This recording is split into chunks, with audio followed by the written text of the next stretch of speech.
மூலிகை பூவை தேடி ஜாஸ்மின் காட்டுக்குள்ள நடக்க ஆரம்பிச்சா. அவளை சுத்தி உயரமான மரங்கள் இருந்தது.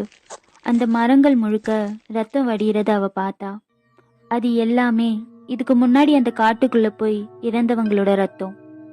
அப்பவே அவளுக்கு புரிஞ்சுது, இந்த காட்டுக்குள்ள போனா திரும்பி உயிரோடு போக முடியாதுன்னு. இருந்தாலும் மனசுல தைரியத்தை வர வச்சு அவ ரொம்ப கவனமா அந்த காட்டுக்குள்ள நடந்து போனா.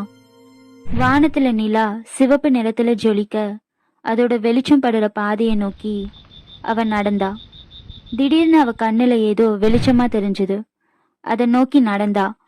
அங்க அவ தேடி வந்த மூன்லைட் ஃப்ளவர் நல்ல பிரகாசமா இருந்தது.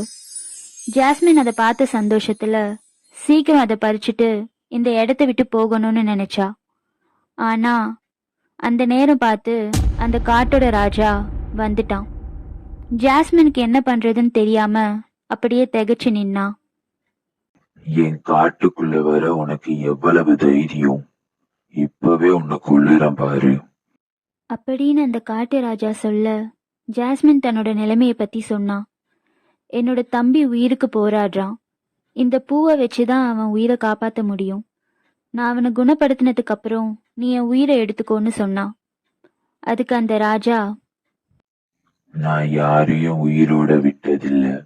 இருந்தாலும் உன் தம்பிக்காக உன்னை இப்ப விடுறேன்.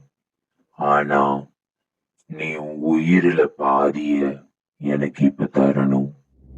உன் தம்பிய காப்பாத்திட்டு வந்து உன்னோட மிச்ச உயிரையும் கொடுத்து எனக்கு அடிமையா வாழணும். ஜாஸ்மினும் அதுக்கு ஒத்துக்கிட்டு அந்த பூவை எடுத்துக்கிட்டு ஊருக்குள்ள போனான்.